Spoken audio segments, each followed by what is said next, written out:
This is the Skeptic Squared podcast. A safe place to make light of sacred things. My name is Matt. And I'm Corinne. And in this program, we will be discussing current events related to religion, atheism, and skepticism. Our goal is not to insult believers, Although that will probably happen from time to time. but rather to share our point of view on these topics in a way which will benefit and entertain others. Or maybe we just want to stroke our own egos. You decide.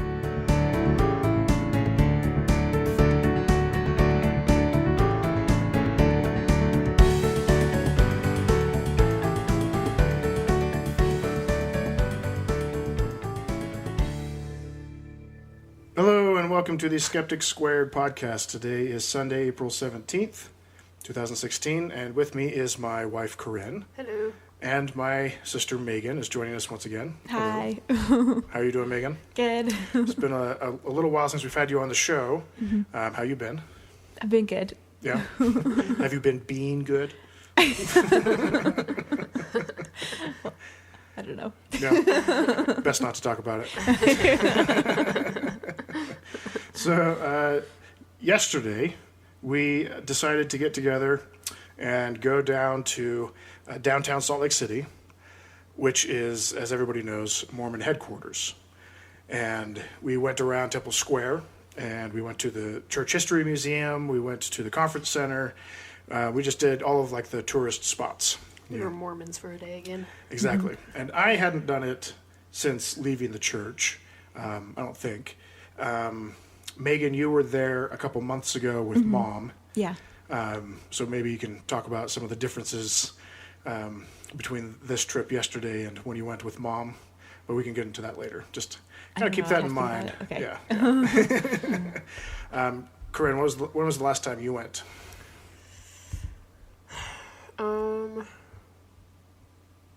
It's been quite a while since I went to the visitor center. Yeah. Usually the only time we would do that is if we had like family from out of town coming in. Mm-hmm. And usually it was the ones that weren't LDS that we would take there. Yeah, it's been quite a while. I think the last time I went to the Church History Museum I was probably in middle school. Maybe 10th grade. Oh, wow. So it's been a while. It's been quite a while, yeah. I mean, the most, like, the last time I was actually on Temple Square was probably just a few years ago doing the temple lights, but, I mean... So that's, your family likes doing the temple lights at Christmas? Sometimes.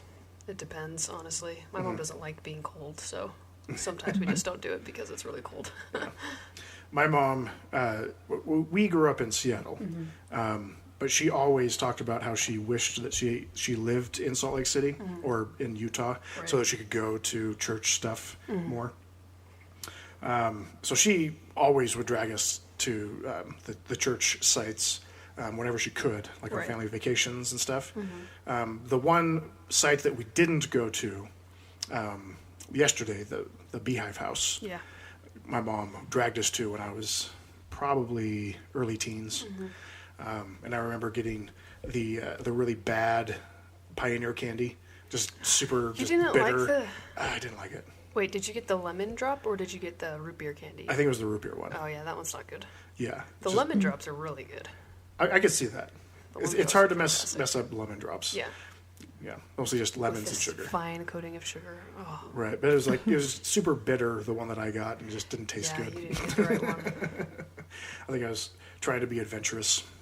Because everyone else probably got the lemon drop and you decided to be the odd man out. Maybe. That sounds like something I would have done. Yeah, it does. So let's talk about what we saw yesterday. So first we went to the visitor center, and it turns out that there's actually two visitor centers, which we weren't entirely sure of until after we got through the first one, and we're like, wait, where was all this stuff? We're Space Jesus. We're Space Jesus. That's what tipped us off. Right? It's like, I swear there's a Space Jesus around here somewhere. I don't think I'd ever actually been in that visitor center, The little one? to be honest, yeah. I don't know that I have either. That's why it felt so unfamiliar to me. Yeah. Well, I don't know. If it had the familiar feel to it, but most church things do. right. Like, you It just walk looked like into they had remodeled know. it. Yeah. Yeah. It just looked like they had remodeled it and like changed the displays and stuff. So it didn't register immediately that this was a new place. So what did we see in that visitor center? Megan, what did you see? I'm trying to remember. It was the first one. The sister missionary greeted us. Oh, I do remember how we mentioned looking at that picture and how that was at the beginning that went from birth to death, and how we thought that it looked weird because it was like reading from right to left instead of left to right. Yeah. Mm-hmm. Yeah, and how it made the guy just look very hometowny. Did you notice that? Like the one where he had his own family. They were like, he was holding like a big plow or something over his shoulder. Pioneer-esque. Yeah, it was very pioneery, like farmhand kind of thing. Yeah. And then in the one where he's like burying his wife is just very sullen, very sad, you know. And then like the rest of it was all like these little displays of like the oversized dollhouses, you know, and they had like little TVs in the windows that had play the Mormon commercials. Yeah, the Mormon commercials, like, what is a family? How can you have a good family? You know, like what are things to teach your children? Right. Like very generic kind of stuff. They had a couple booths of let's see, it was Thomas S. Monson, I think, in that one, right? Like they had one of him being a little bit younger, and then they had a bunch of pioneer stuff on like you know what You're I'm talking about the little like sitting areas.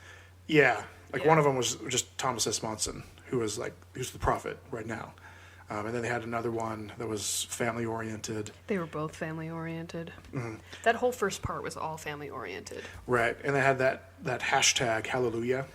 That was a big thing over Easter. Which if you get the opportunity to go look up the video on YouTube of the Mormon Tabernacle Choir singing Hallelujah, where they teleconference a bunch of Mormons in, and it's just kind of ridiculous, I think. And singing into their computers. Yeah, it's like a giant Skype conference call, and yeah, just kind of silly. Anyway, they had the cool display of the inside of the Salt Lake Temple, which was the temple that I actually went through the first time for my endowment. So it was kind of interesting to see. Before your mission? Yeah, just before my mission. Because it's one of the few that still has the live ceremony, as opposed to like the video that they show during the endowment ceremony. So you have, you know, a guy whose job it is to dress up in a black suit. He's the only guy in the temple that has a black suit on, and he plays Satan for the entire ceremony.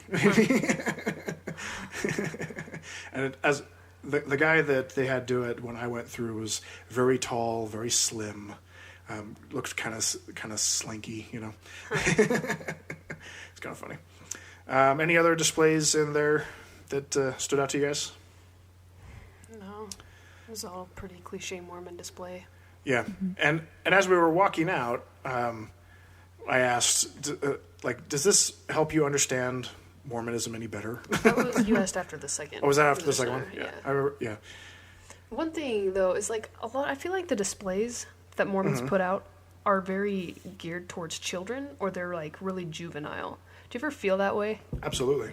It's like I felt like through the entire, like both visitor centers, everything is like very childlike, and I think it's their way of like it's for investigators, but you still don't learn anything. I don't know. Yeah. It's just.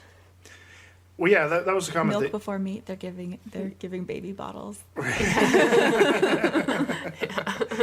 Wasn't it you, Megan, that pointed out when we got to the art display, the art exhibit at the museum? At the very end? Yeah, towards the end of the museum. There was one picture. Was it a picture or like, I think it was like a window, one of those stained glass window displays or whatever.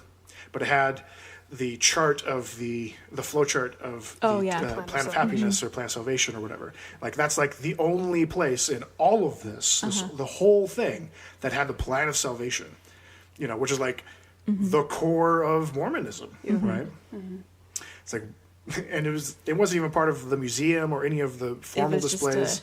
It was part of the art. The art contest. Show, Yeah. I hadn't thought about that, but that is very true. Yeah, it's like everything else, to me, seemed like they were trying to keep it very generic.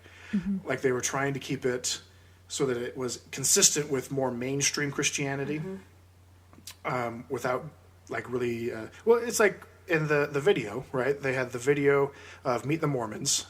Like that was the big show that they were doing at the was the Joseph Smith Memorial Building or whatever. We decided not to go to it, but we watched it this morning. So, and it was all just an infomercial, and it was all about showing the commonality between Mormonism and mainstream Christianity. Like they said a couple of times that they don't want to focus on the differences; they wanted to find common ground. Like there was the black bishop and his sister's like a Baptist, and whenever they talk together, he always tries to find common ground with her.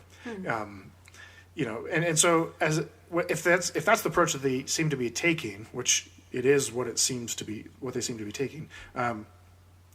Like you don't really get real Mormon doctrine with that approach. Like they seem to be changing their tune or avoiding a lot of their history and a lot of their doctrine. That's the impression that I got anyway. Well, even like now that I'm thinking about it, all of the art displays, they were all stories from the Bible. Like there was no Book of Mormon like at all. Yeah. I just thought about that. Yeah. Which is Well, also the different. theme was tell me stories of Jesus, Right. or whatever But the for phrase obvious was. reasons. Right. Yeah. But do they have any displays of like Jesus coming to America, like in 3rd Nephi in the Book of Mormon? There might have been one or two. But there were a lot. There were a couple of the woman at the well. There was the Good Samaritan. They even had the 10 virgins from the Bible. A lot of like portraits of Jesus doing miracles and stuff. The woman with the issue of blood. The lepers. The lepers. The one where all the devils come out in pigs. Oh yeah. We are legion, for we are many. Yeah. Yeah. Okay, so we went to the first visitor center, which was really small. They had a couple of displays on like how they built the temple. Not a whole lot to see there, and not a whole lot of Mormon doctrine. Very bland history, really. Yeah. Then we went to the other visitor center, which was a lot bigger. They had the big display, the model of ancient Jerusalem, which took us a while to figure out how it actually worked. And not all of it worked. That was the main problem. Oh, okay, yeah. And then there was Space Jesus. Megan, you want to describe what Space Jesus is? Describe what it is? Yes. It's just a huge statue of Jesus in the middle of a big room with, like, the background is just the heavens all around him and celestial bodies, and he just has his arms out and people are just sitting in pews in front of him and praying. Yeah, that was was different. weird. That was Yeah. weird. Because when we went there, like there were probably, I don't know, 20 or so people sitting on the chairs, like just looking at the Christus, which is normal. Like that's fine. But then when we were leaving that display, Well, it was when we hadn't left yet. did she start When before she, then? yeah, that's when she went up and touched. I didn't see it until we were leaving. Oh, no, But- it started just before we disappeared and walked around and looked at all the paintings. Okay. But this lady, like, was kneeled down in front of Jesus, the statue of Jesus, praying. And it was just super uncomfortable. I was uncomfortable by it. And I wasn't like, uncomfortable. I just felt awkward for her sons that were there for her sitting little in the kids. back. Yeah, yeah. But like everybody's like kind of like just watching her do this, and right. like Well, I it was just- really weird because those group of people, like, I think were obviously together. They were all there together. They had listened to the overhead, like, in Spanish or whatever, and that's when the lady came in and she walked up to the Christus and, like, put her hand on it and just, like, looked up. Like, for, like, 2 minutes straight, she just Right. stood there. And everyone else is just, like, watching this happen. it's like they're trying to have their moment and she's, like, interrupting their moment by, like, touching the statue or whatever. Yeah, And then, yeah, when we came back, she was knelt on the ground. yeah. Like with her, I think her head was actually touching Yeah. like the feet. You know, it was out of character for Mormon. Yeah. For a Mormon. It seemed really Catholic. Right. Which maybe she was. Yeah. I mean, that's one of the things about Temple Square is that it has that appeal to tourists. Like it's right in the middle of everything, which is on purpose. And it is a tourist hotspot. So, I mean, I guess it would make sense if she was a Catholic that she would want to go see Space Jesus. You know, go see the giant statue of Jesus surrounded by clouds and planets and stars and things. You know, I don't know, maybe not. Just watching it made me feel Yeah, it was a weird. little weird. I kind of cringed a little bit, and it was a little awkward, like trying to walk through, like to get to the exit door, while she was doing this, and everybody else was watching her. Like we had to like walk right in front of Yeah, it's everybody. like, are we interrupting something? I know. Like, what did we miss in the 5 minutes that we were looking at pictures? Yeah, and then the picture display that went around the back of that was a lot of like biblical stories. They started with Adam and Eve, and they went to like Noah and all those different scenes that are very common paintings in the Mormon Church. I was a little disappointed that they didn't actually put a date on anything. On the paintings? Yeah, Well, because it's not very common. I know. I just kind of always. I just hope that they'll be forthright about what they really believe about Adam and Eve, and the fact that, like, when you really press them, they believe that it happened 6,000 years ago, and that before that there's no those death. kind of dates. Right. Yeah. I thought you meant when it was painted. No, I mean like when they believe these things That's actually information happened. you'll find on the back of the canvas. Okay, that Yeah, makes more sense. Because a lot of people, especially these days, with all of the whitewashing and the way that they just kind of avoid their true beliefs, you won't get a straight answer. And you'll find a lot of people trying to reconcile traditional Mormon beliefs, like Right. the 6,000-year-old Earth, with actual science and evidence, which we've talked about that a little bit on the show. So we don't need to get into it, really. So after that, we went to the tabernacle, the old tabernacle, which is pretty cool. I think it's a pretty interesting building. I'm just really glad I never had to sit in those pews. Yeah, they were very similar to the pews that we had in our church building growing up. Do you remember those, Megan? Wood like that? Mm-hmm. They didn't have cushions? Not when I was a kid. Huh. Because the ones in my church building in California were like that, but they had cushions placed on them. They may have been added later, but I've never had to sit on a hardwood bench before at church. At least I don't remember there being cushions. I don't remember. Do you remember? No? I mean, it's likely that it was just hardwood. Mm-hmm. I don't remember. I just remember being uncomfortable in Yeah. general. The cushions don't make them that much more Yeah. comfortable. Right. That's why people now occasionally start fighting over the chairs in the back. The first few rows in the back of our ward building have like really thick cushions on them, and so they're pretty comfortable as far as folding chairs go. It's true. They did, They were pretty nice when we went. Yeah, Good. Yeah. yeah, that's where we sat. Yeah. That's where my family sits now. It's like, wow, this is like a 3-inch cushion. That's not too bad. Yeah. I don't know. Anything else about the tabernacle? It's just a cool building. I liked the organ was just Yeah, nice. very The pipes were 7,000 artistic. pipes. 7,000 pipes, which we learned from a very nice old lady. Yeah, so we didn't spend a whole lot of time in there. And then after that, we went to the museum, which it turns out we went through backwards. They have it set up weird. It is a little weird. Yeah, the entrance is on the right rather than on the left, but it's like right next to each other. Yeah. And they have this little tiny sign that says tour starts this way, or Yeah. display starts this And way. we weren't the whatever. only ones that went backwards. Like Really? most of the people that we were in that same room with us followed us. Oh, really? Yeah. We weren't the only ones that did it backwards. Okay. It's like, wow, they're just starting with Joseph's death. That's crazy. And polygamy. Yeah, so we went backwards. We started with the death. It was actually pretty cool the way that they had that one picture of Carthage jail. I thought. Did you notice that one? You saw it, How Megan? it was two different panels, and the door where the door would be was like where the edge of the picture was. So it looked Right. like two separate rooms. Yeah, it was kind of cool. Yeah. But it was the scene where they're trying to close the door on the mob. Oh, yeah. So that the mob Yeah, can't the get in big and kill them. picture. Right. Uh-huh. Yeah. And it was Yeah. right next to the display of Hiram Smith's clothes that he was Yeah. wearing when he got shot, with those really cool sunglasses. Yep. Those steampunk glasses. That's kind of the era of steampunk. That's probably why Yeah. they look steampunky. Everything's very makeshift. Yeah. Yeah. I don't know. Anything else about that section? Nothing really stood out to Yeah. me. It was pretty generic. I mean, of course, they're playing up the idea that they were martyrs, which I think is ridiculous, but we've talked about that before as well. But it's not surprising because that's the only thing you hear at church about Exactly. it too. Yeah. Yeah. It's They consistent died as with all the martyrs. Sunday school lessons. And all the videos you'll ever watch on Joseph Smith. Yeah. It's like if they were really martyrs, then they would have been given an opportunity to renounce their faith, wouldn't they, at some point, right?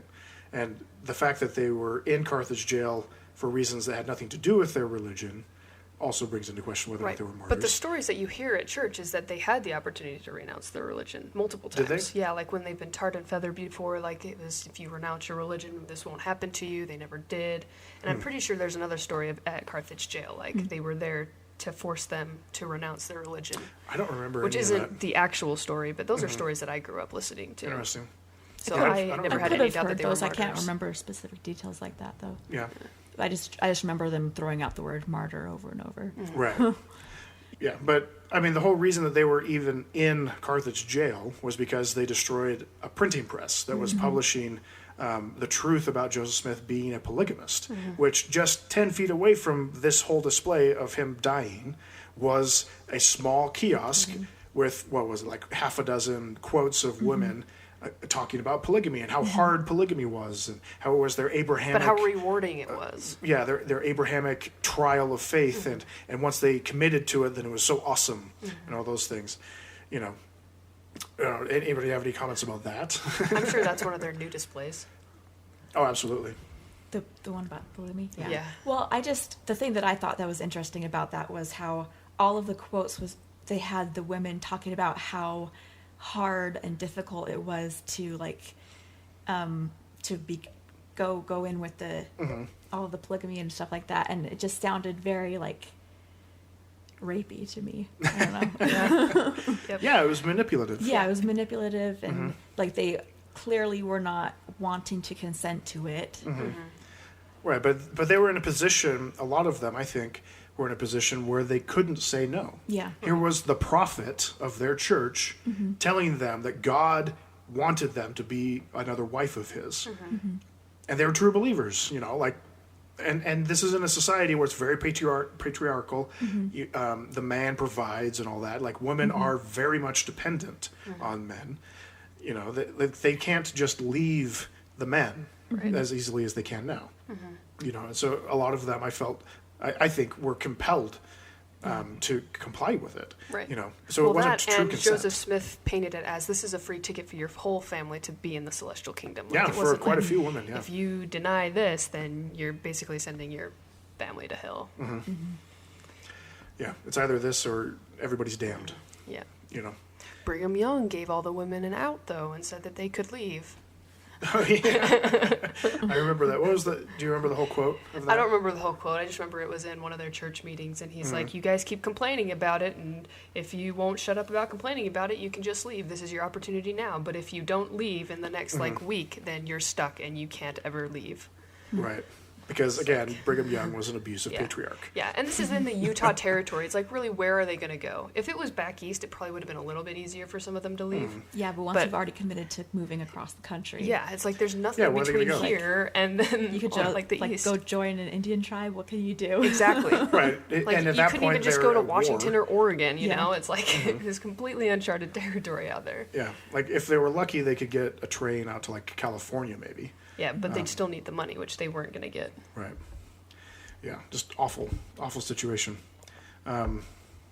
So then, working backwards again, they had a couple displays about moving from the Midwest to Utah, right?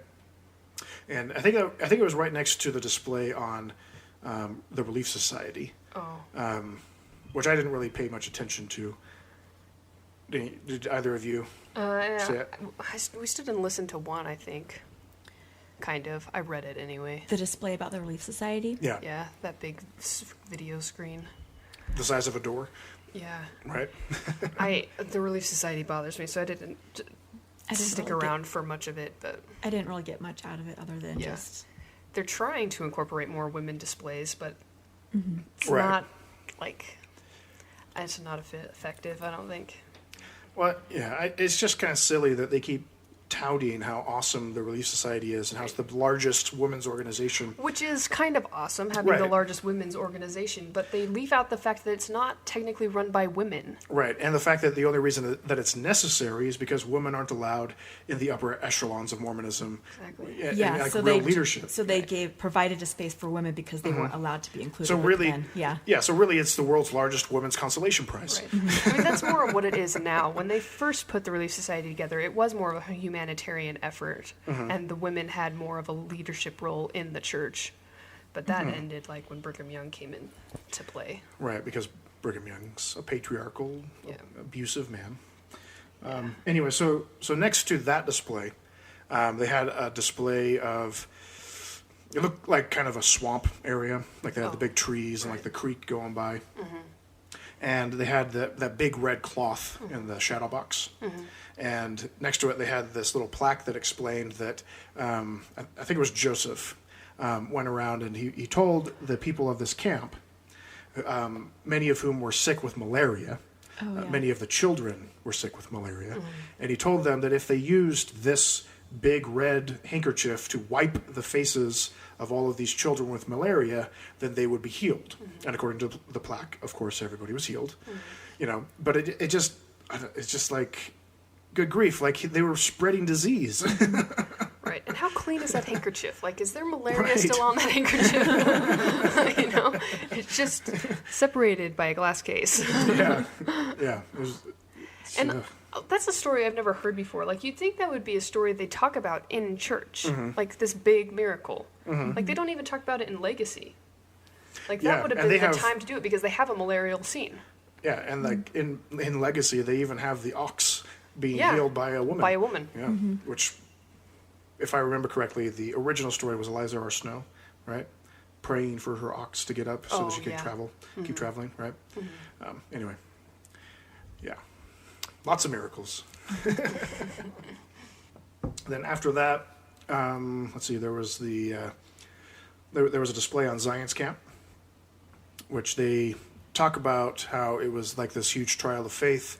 I don't know if you know much about Zion's Camp. Do you guys know anything about it? Meh. Kind of. So- but not a lot. So from what I understand, Zion's Camp was essentially a couple hundred men that Joseph assembled together to go to Missouri to help out because the Missourians were attacking the Mormons, like killing them and all that. Which, of course, they leave out that the Mormons were also killing other people Right. and attacking other people. But this group of men was essentially a militia. Like they were an armed Mormon militia. Oh yeah, I Coming have in. heard about that. Yeah, they're coming in to kill a bunch of people, right? But they never actually made it. Like it was like there was too many trials, too many hardships. They ran out of food, all that kind of stuff. They just couldn't quite get there. But along the way, they found a mound, an Indian burial mound. And I was a little disappointed that they didn't actually mention this on the display. I didn't see it anywhere. But they had, in this mound, they found some bones, like on like an altar mummification kind of thing, right? And Joseph told the men that this was a white Lamanite general named Zelph. And that he was super famous, and he was a super awesome general, and a true believer, and a good man, and all that. And it's just, I don't know, kind of a ridiculous story. And of course, it stands in the face of all of the apologists these days who try to say that the Book of Mormon story happened in South America or on the Yucatan Peninsula or like any of those places. Joseph didn't believe that. Nope. You know, and there are, I read earlier this week that there's letters where Joseph was very explicit, talking to his wife, that the Nephites and the Lamanites lived in America's heartland, you know, around where he lived, you know. Which is why he found their plates in Right. his hometown, Right. or where he was at the time. Exactly. So all of those problems that people have with the heartland theory, well, Joseph believed in the heartland theory, or at least that's what he taught. What else? Oh, they had the banknote. Remember the banknote? Yes, the $3 banknote. You know more about the bank, though. Like, Well, what I know about the banknote, I learned from David Fitzgerald's book, The Complete Heretic's Guide to Western religion, the Mormons, which I actually have something that I want to talk about later from that book. But he talks about how, the church, Joseph Smith was trying to build revenue and get a lot of credibility in Nauvoo. And so one of the ways that he wanted to do it was actually a pretty common practice, apparently, where they set up their own bank with their own banknotes. Okay. Not U.S. currency. It was their own stuff. Okay. Was this in Kirtland? Maybe it was in Kirtland. I think it was in Kirtland. Yeah, it was around that That's era. where they really started to be able to establish It may be. themselves. Yeah. But it was entirely, at least Joseph's bank, was entirely illegal. He didn't have permission to do it. And he also didn't have the capital that he claimed to have in order to support it, because you're supposed to have as much capital as you have banknotes, does that make sense? So like you have as much gold as what you are giving out as banknotes for other people to use as money, like that kind of thing. Like everything that you give out is backed up by your capital. And so what he would do to make it seem like he had more capital was he had piles of these banknotes stacked in the back of like the bank teller area, right? Like so people could see it when they came into the bank. He stacked these banknotes on top of grain, like buckets of grain, to make it look like he had this huge pile of money, this huge amount of capital, and it was mostly just grain. Like that's the level of deception that Joseph Smith was using to gain credibility and all that. Anyway, anything else from that section of the museum? No, I don't remember the rest of the section being that interesting.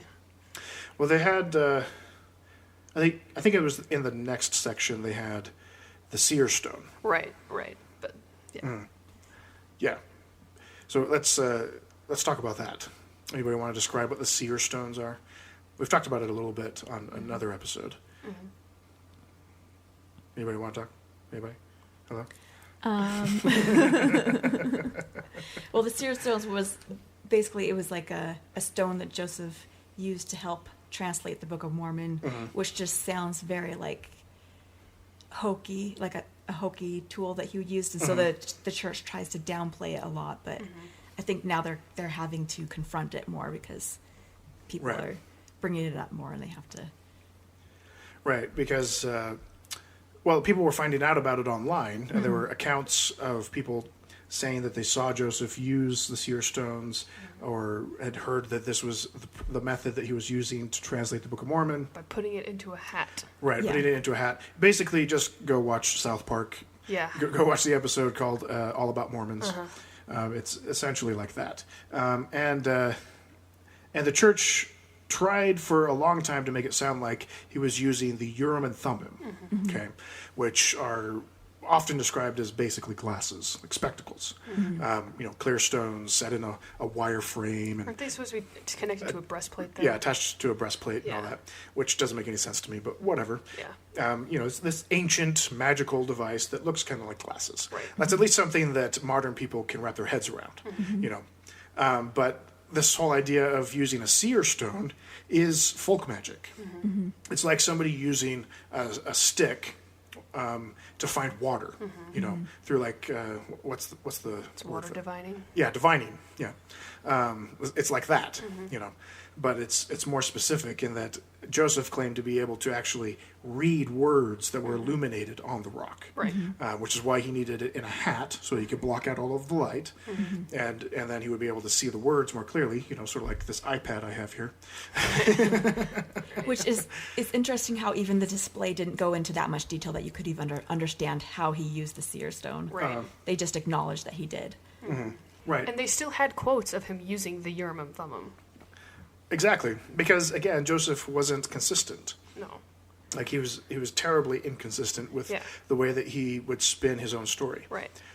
So he would say he would use a stone, and then it was, I'm using the Urim and Thummim, and then he was back to the stone again, and it kept flip-flopping. Right.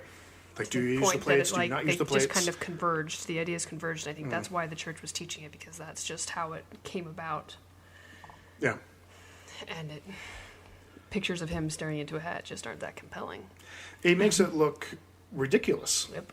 You know, it looks like a poor farm boy using folk magic, you know, to do this, you know, and I think the church recognized that early on, that it makes it look less credible. But it's kind of the way it happened. Or at least that's part of the way that it happened. The part of the way that he That's at least how he did it. talked about it. Yeah. And then they had the display where they showed the pictures of the seer stones, which were the same really ones. Disappointed that they didn't have the actual stones. I know, right? Yeah. But they were the same pictures that they had in the Ensign that came out in, I think it was October of last year. Which, you know, was a big deal that they were finally admitting that they had these stones, you know, which raises the question, well, why are we only hearing about them now? It's been 180 years. Right. You know. And they try and discount it by saying this, you know, this is stuff that we've taught before, but then, you know, people started showing pictures of, like pictures of how they interpreted the translation process, and nowhere in any of the church-sanctioned pictures is Joseph looking in a hat. Right. He's always got the book of the plates out with glasses on and someone sitting next to him transcribing. Right, and usually with a curtain between them. Not all of them, though. Not all of there them, are no. quite a few where they're sitting there right next to him. Yeah. And, yeah, it's just kind of ridiculous. And it's just a lot of backpedaling. Yeah. Trying to cover their tracks. And then in the display at the museum, they talked about how normal it was for prophets to have these little devices that would help them channel the Spirit of God so that they'd be more in tune and be able to prophesy better. And they talked about the Urim and Thummim being an example of that. They talked about, was it the Rod of Aaron? They had a couple other examples from, like, the Old Testament, I think. Right? And my thought process with that is, so this is basically the same thing as Bronze Age magic. Right, and it begs the question, what are the prophets today using? Yeah. Does Thomas Monson walk around with a rock in his pocket? Like, why doesn't he need a special tool? Well, his is probably a stick. Doesn't he have a cane? It's probably his cane. Does he have a cane now? I don't know. He's getting old. I still haven't watched any of the old conference, so I don't know if he walked out with the cane. Anyway. Yeah, so that was kind of disappointing, the Seer stone display. Yeah. And they, right next to it, they had a quote where Joseph Smith denied being a treasure hunter. Yeah. It wasn't even that he just denied it. He said that he was set up to look like he was a treasure hunter. From Josiah, whatever his last name was. Stole. Yeah. Yeah, which turns out is the real owner of the Seer stone. It was found in his well. Right. Yeah, and so there's a lot of controversy about him being a treasure hunter.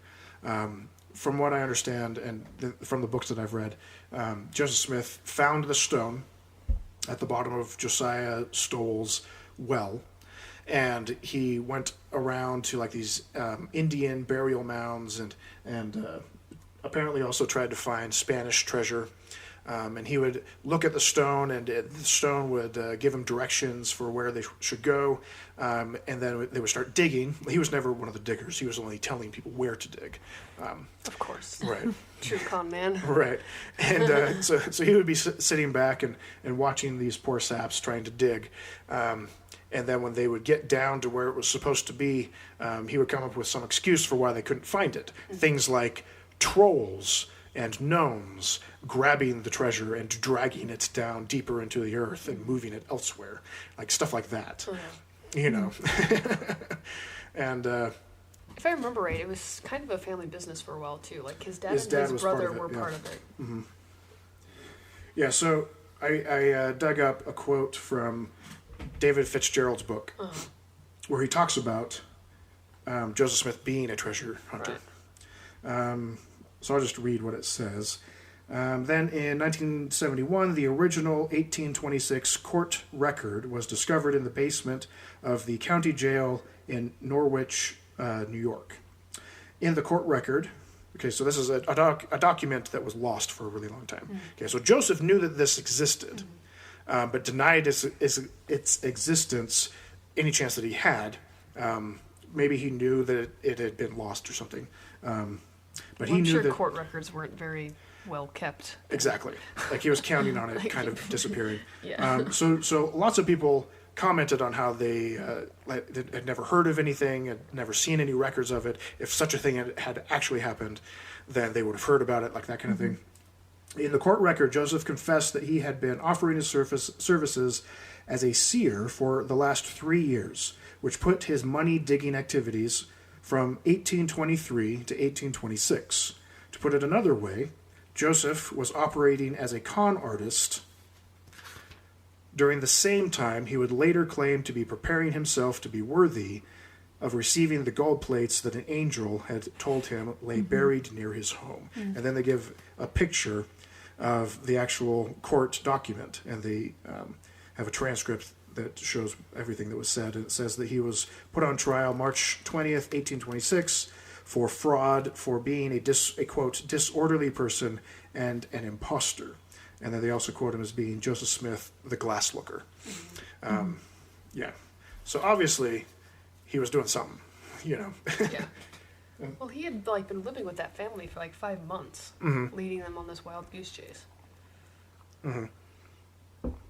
Yeah. And then, you know. He, in that quote at the museum, he made it sound like he had only been in their services for 5 days or something like that.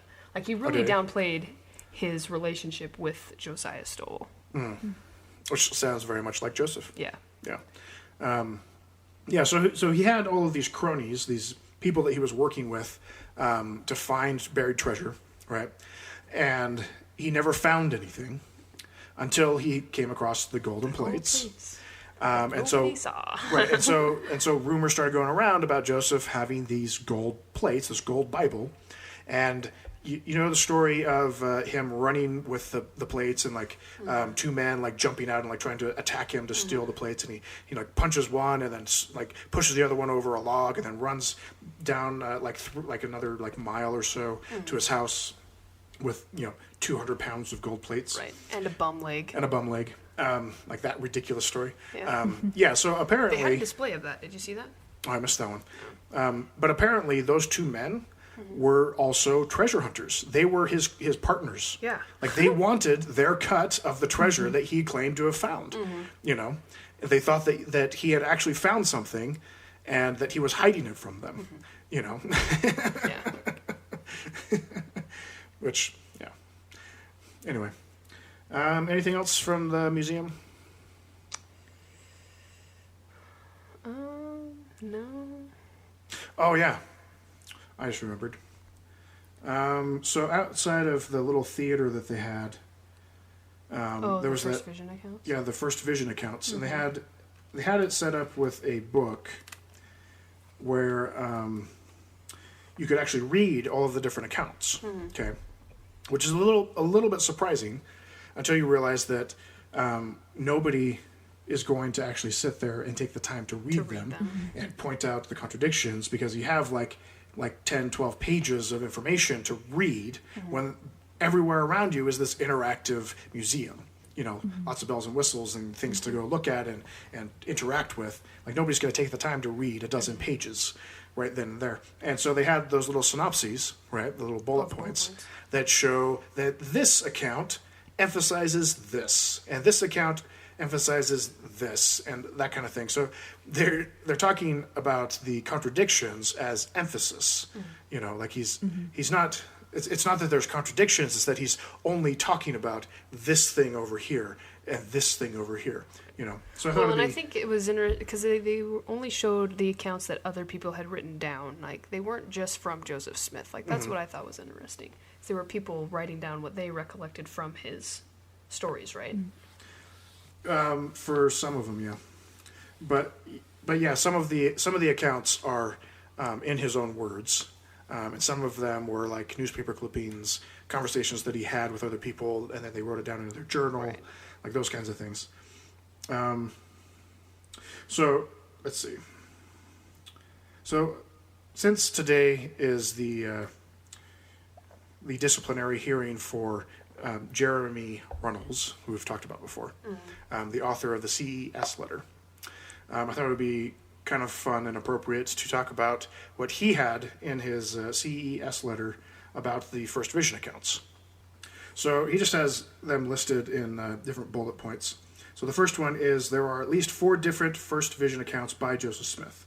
The 1832 account, 2 1835 accounts, the 1838 account, which is the official version, the one that we all were raised with, and then the 1942 account. 2, no one, including Joseph Smith's family and the saints, had ever heard about the first vision for 12 to 22 years after it supposedly occurred. The first and earliest account of the first vision in Joseph's journal was written 12 years after the spring of 1820. So 1820 is when it was supposed to have happened. There is absolutely no record of the first vision prior to 1832, which is something that surprised me when I first heard about it. Because when I, like looking back at what I was taught, they always said that Joseph was persecuted for having had this vision and then telling his family, and then like rumors started going around, and like there were pastors and reverends coming to his door to like challenge him on what he had seen and heard. Yeah, and all the movies show this. Right. And I think that he even mentions it in the official account, like the one that made it into the Pearl of Great Price. Right? I'm pretty sure, yeah, I think you're right. Yeah, like he says that he was persecuted for it. But there's no record of anybody hearing about this before 1832, 12 years after it had supposedly happened. You know, and 2 years after the church had been organized and the Book of Mormon had been finished. Yep. Third point. In 1832, or in the 1832 account, Joseph says that before praying, he knew there was no true or living faith or denomination upon the earth as built by Jesus Christ in the New Testament. His primary purpose in going to prayer was to seek forgiveness of his sins. Okay. Point number 4. In the official 1838 account, Joseph said his object in going to inquire of the Lord was to know which of all the sects was right, that I might know which to join, for at this time it had never entered into my heart that all were wrong. This is a direct contradiction to the 1832 First Vision account. So in one, he's saying that he knew that none of them were right, and that he was just asking God for forgiveness of his sins. And in the other one, he was just asking which one he should join because he had never thought that maybe all of them were wrong. Right. Like, that's a pretty big contradiction. And these are of his own accounts, right? Number 5, this one has a few subpoints. Dates and ages. 1832 states that Joseph Smith was 15 years old when he had the vision in 1821, while the other accounts state he was 14 years old in 1820 when he had the vision. The reason or motive for seeking divine help, Bible reading and conviction of sins, a revival, a desire to know if God exists. These are just all the different ones that creep up in the different accounts. Wanting to know which church to join are not reported the same in each account. So these are all contradictions. Who appears to him. So in some accounts it says that it's a spirit, an angel, 2 angels, Jesus, many angels, the Father and the Son. It's all over the place. So each account says that different things appeared to him. The last point. The historical record shows that there was no revival in Palmyra in 1820. There was one in 1817, and there was another one in 1824. Okay. So that part of his story isn't correct. There are records from his brother William Smith and his mother Lucy Mack Smith, both stating that the family joined Presbyterianism after Alvin's death in November 1823, despite Joseph Smith claiming in the official 1838 account that they joined in 1820, 3 years before Alvin Smith's death. There is one more point. Why did Joseph hold a Trinitarian view of the Godhead, as shown previously with the Book of Mormon, if he clearly saw that God the Father and the Son were separate embodied beings in the official first vision? So, in other words, he changed his view of what the Godhead was. Because in the original 1830 edition of the Book of Mormon, you have a Trinitarian view of the Godhead, God the Father and Jesus Christ being the same person, right? And then they went in and changed it with one of their first revisions, right? And changed it so there were two separate beings. Which I find is interesting because I always remembered growing up that the first vision was what the Mormon Church used as their biggest point of evidence, pointing towards the reason why we believe in separate God and Jesus having separate bodies. Yep. Yeah, but it's not even in the Book of Mormon in the earliest edition, And in Joseph Smith's own earliest accounts, it's a Trinitarian view. And then it has a really cool infographic at the bottom of this page. What is it, page like 20 or 21? 22 and 23, that's what it is, in the CES letter. So we won't go through that because that just won't sound very good on radio. But I definitely recommend checking it out. They just point out... It just kind of maps out the differences, right? Right, yeah, it's just an infographic of the differences. So like in the 1832 version, it shows that they talk about sins being forgiven and that Jesus Christ appeared.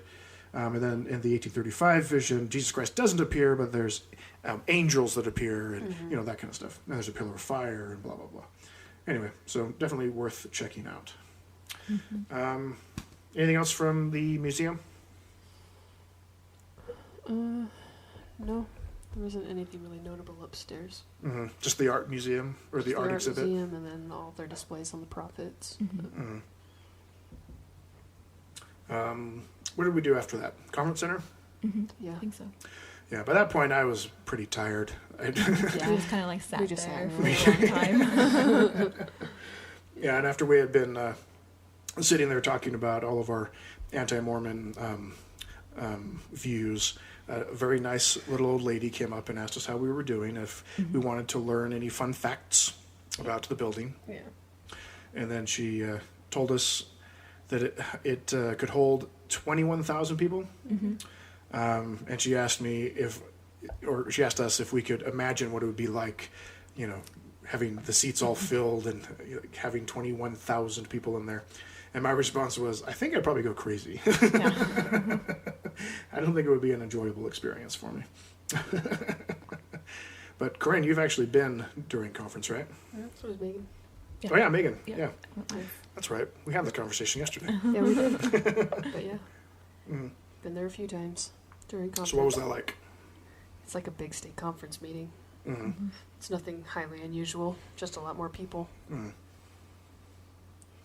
Yeah. I never got to sit on the ground level though, so those are the exclusive seats, I'm assuming. Right. I think the ones you get from your bishop or stake president are the ones in the second and third floors.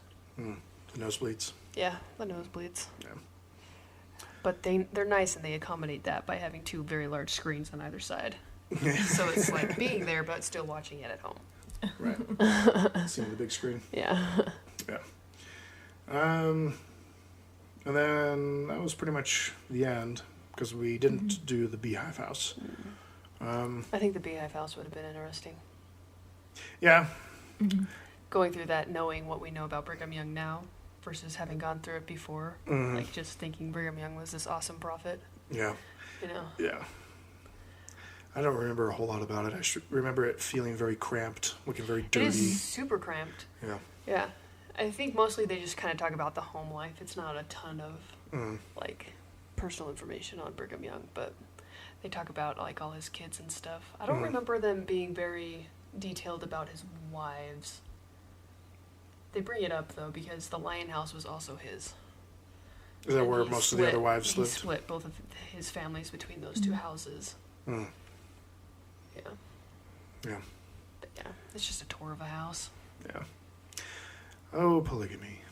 Why don't you share what your grandpa told us? Oh, yeah, we can talk about that. So last Sunday, we were at my parents' house having dinner, and I don't even remember how we got on the subject. I don't remember either.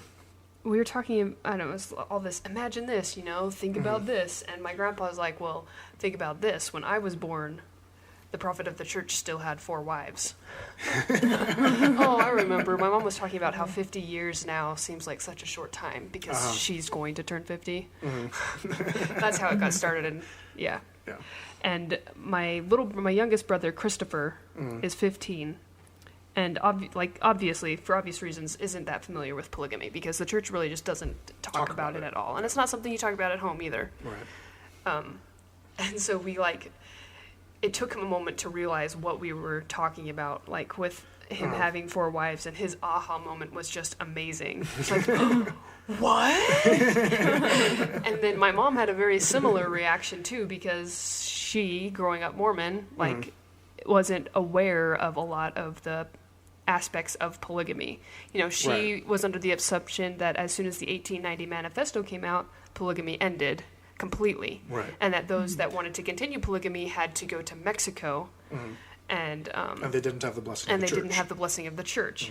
And so my grandpa was born in 1942, and for that prophet, it was Heber J. Grant, I believe, having 4 wives just completely blew her mind.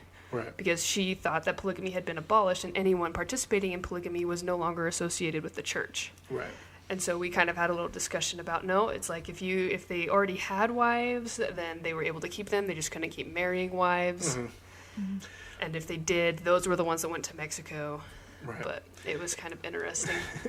And my dad Just good obviously reactions. knew about it too, because he helped explain it, which I thought was interesting as well. Because he knows about it. Yeah, because he knows about it. And it's like for him to know about it, but for my mom not to know about it, it's like it's really obvious that leaders of the church don't communicate that. No, they don't want Because that he to is a be high common councilman knowledge. and he was a bishop. So it's Yeah. like he was privy to this information, Yeah. but my mom wasn't. Didn't want everybody to know. Yeah. And the only reason my grandpa knew about it was because he was born in that time. Yeah. But like I pointed out to you, though, like him being the prophet in 1942, like I feel like those wives would have been, he would have been married to them after the 1905 Second Manifesto came out. It's a very good chance. Yeah. Well, I mean, even who was it? Wilford Woodruff, the prophet who came out with the 1890 Manifesto, the first one, supposedly got married on a boat. Yeah. You know, after that. I think him and John Taylor. Yeah, so even Were they very- weren't following yeah. their own counsel. It was just for political gain. They didn't want the They U.S. wanted to be a government to state. steal their stuff. Yeah. Yeah, and to And become they a state. needed to be a state. That was the real reason why the second one came out. Yeah. So, yeah, just kind of ridiculous. Yeah. It was just kind of interesting. Yeah, but it's just more examples of the way that the church tries to control its own image and whitewash its actual history. You know, and to the point where its own members don't even know what is really going on. Right. Yeah. Did you pay attention at all to Megan's reaction? My sister Megan.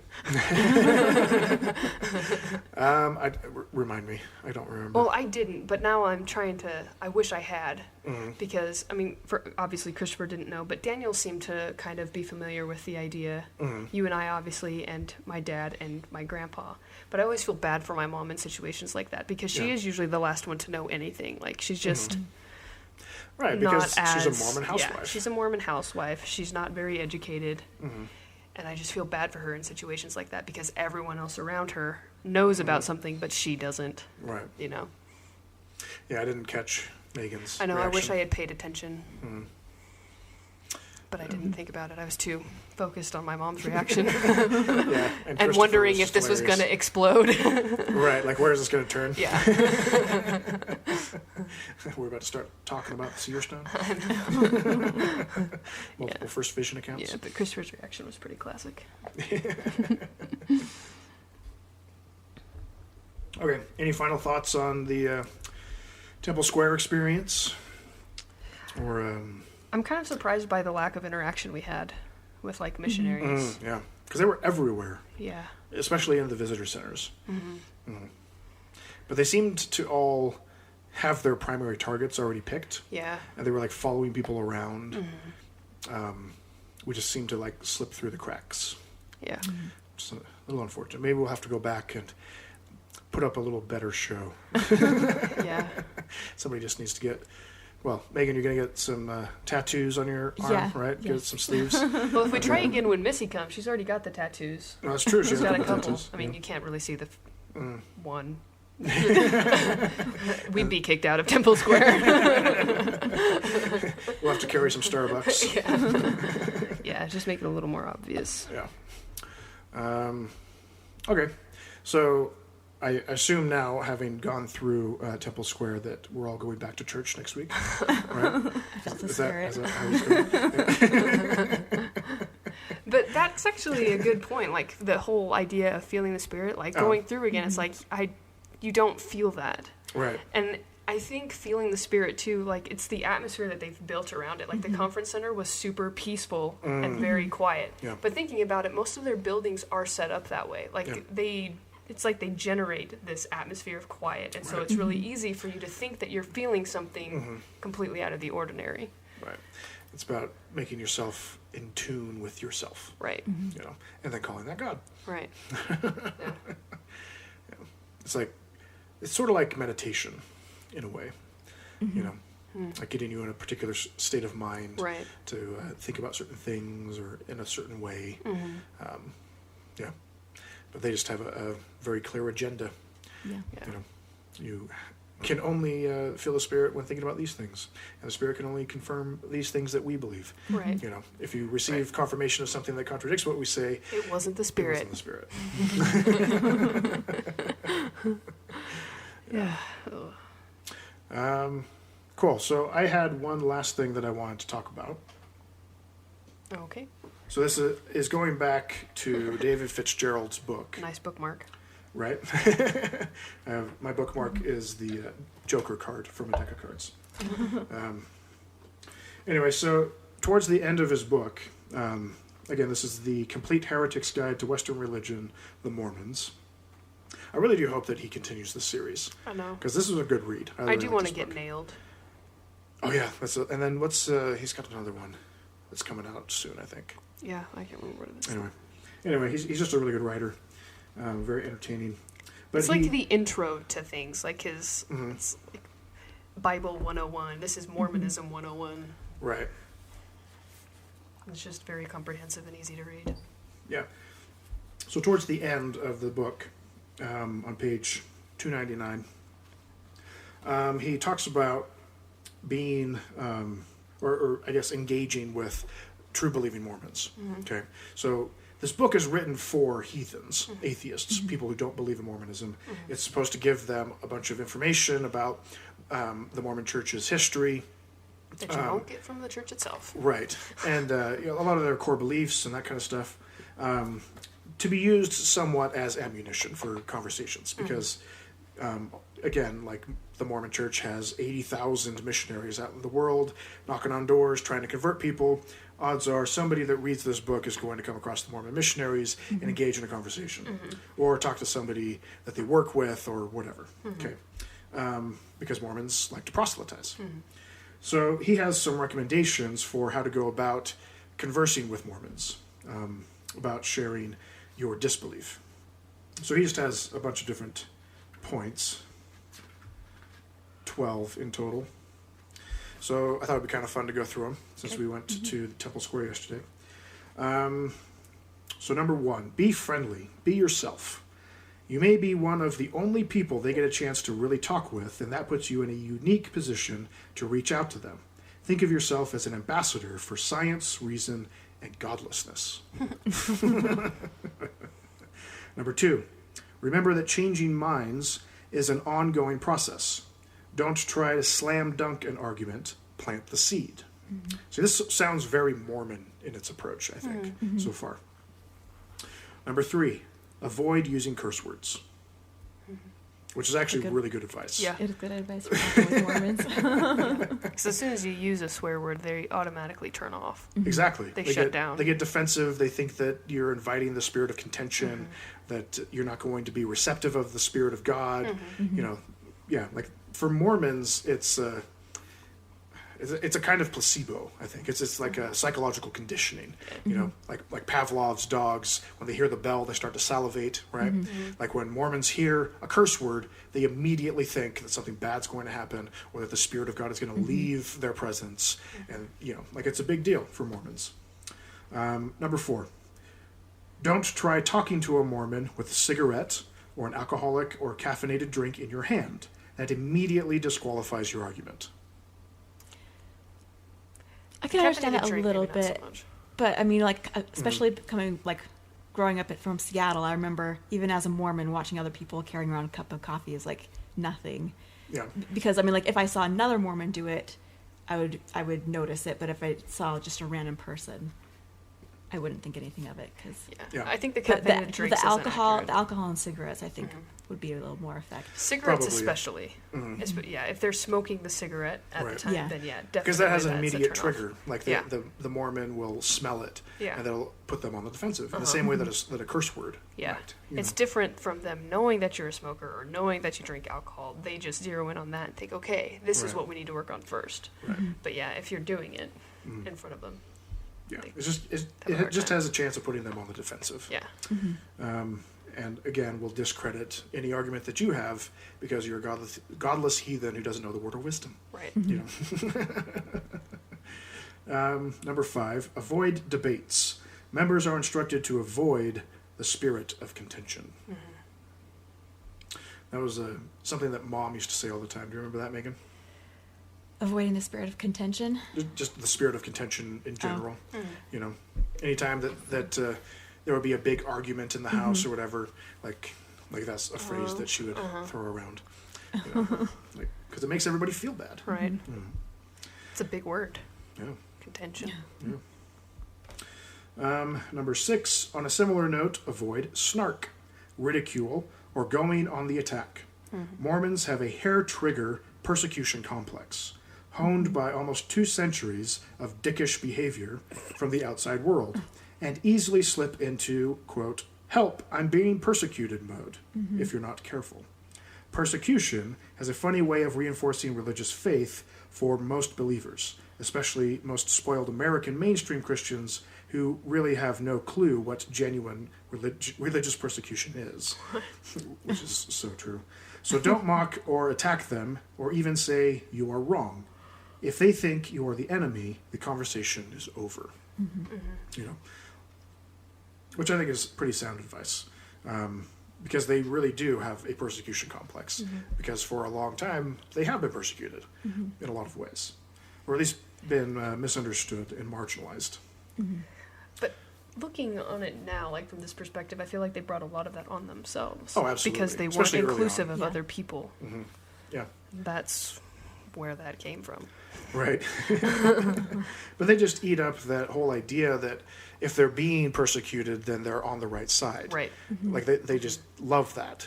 You know, it's like they took God's Not Dead as Bible, you know. Anyway. Number 7, a better approach is to be friendly, listen, and ask questions. Who knows, you might realize that their religious worldview isn't as bad as you had assumed. You can still reject their beliefs, but you'll be in a much better position to at least know where they are coming from and to better understand their needs and desires. So I guess taking the approach that just because they're wrong doesn't mean that they're bad. Which I think is generally pretty true, even of Mormons. Right. It's just really hard when you start talking about things like, say, homophobia, gay marriage, blacks in the priesthood, you know, women's rights, Right. those kinds of things. Number 8, respect the person even if you can't respect their beliefs.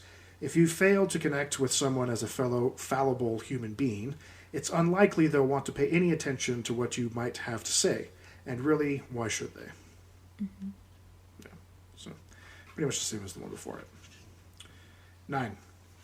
People care more about whether you are real than whether you are perfect. If you get stuck or don't have an answer, just say you don't know. If you make a mistake and get called out on it, admit it. A little willingness to acknowledge you could be wrong will go a long way. This just seems like good advice general in, advice, yeah. in arguing with people. Yeah.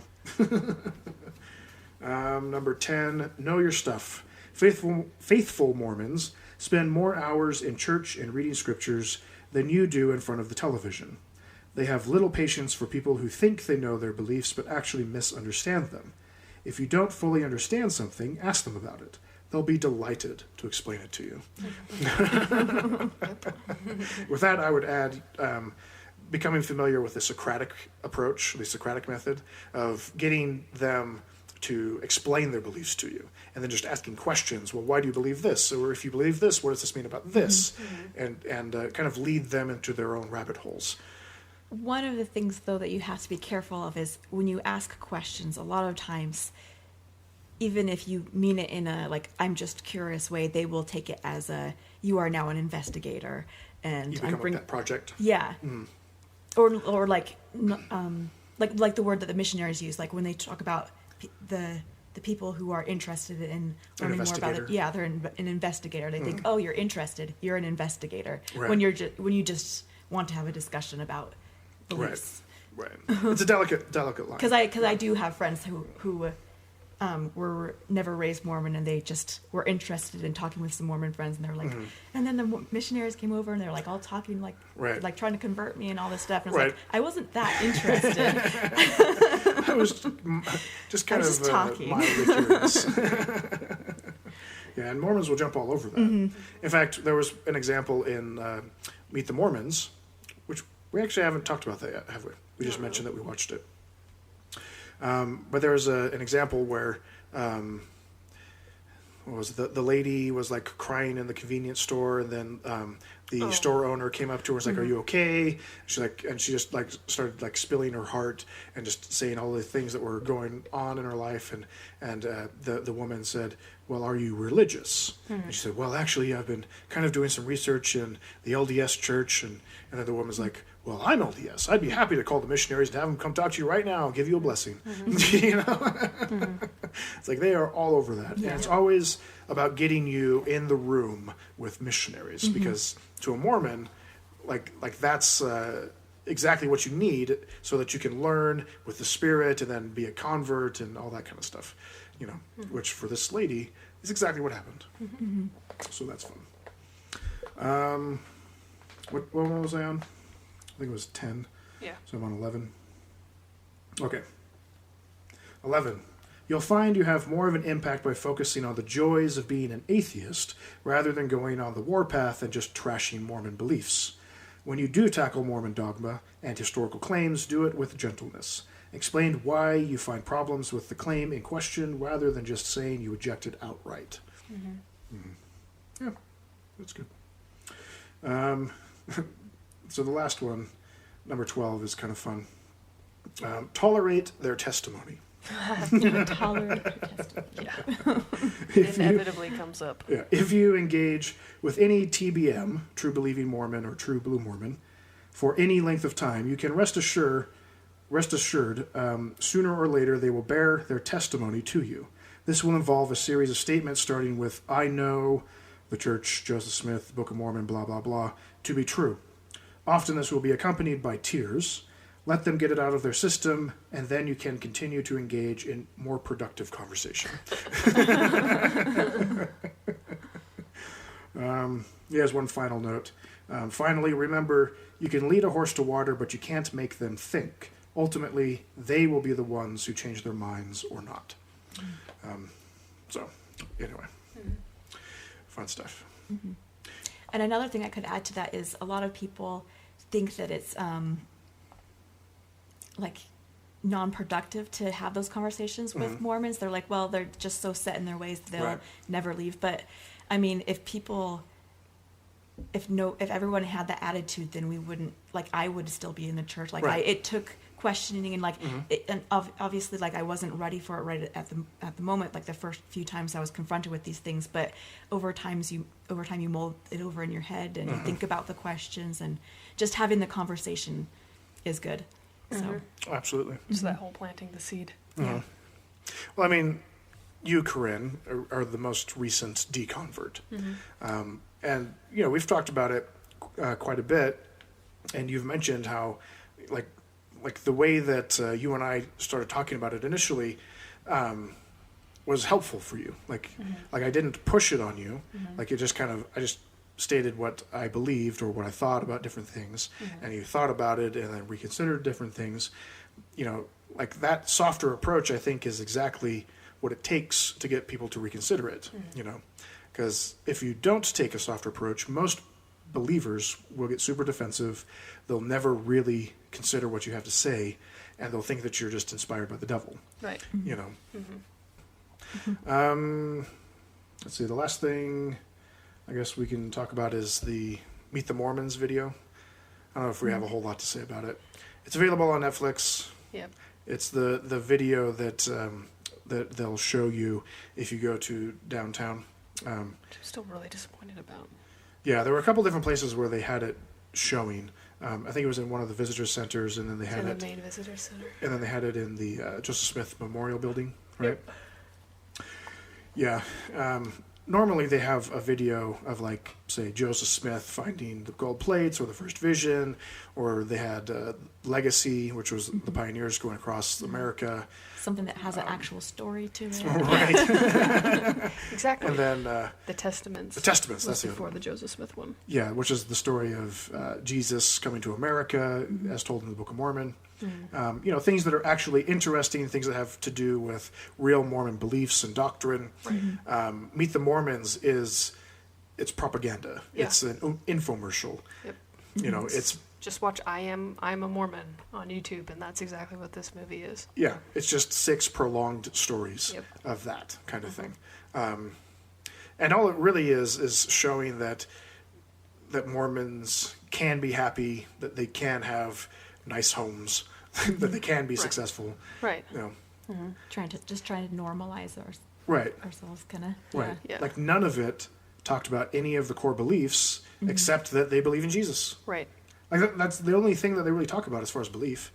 You know, I think one person mentioned that, you know, the recipe for having a successful family involves being a member of the church or something along those lines. But I don't know, nothing really explicit. You know. I remember that. But they're very obviously in that video trying to show that they are diverse too, that there are more than just white people in this church, because Right.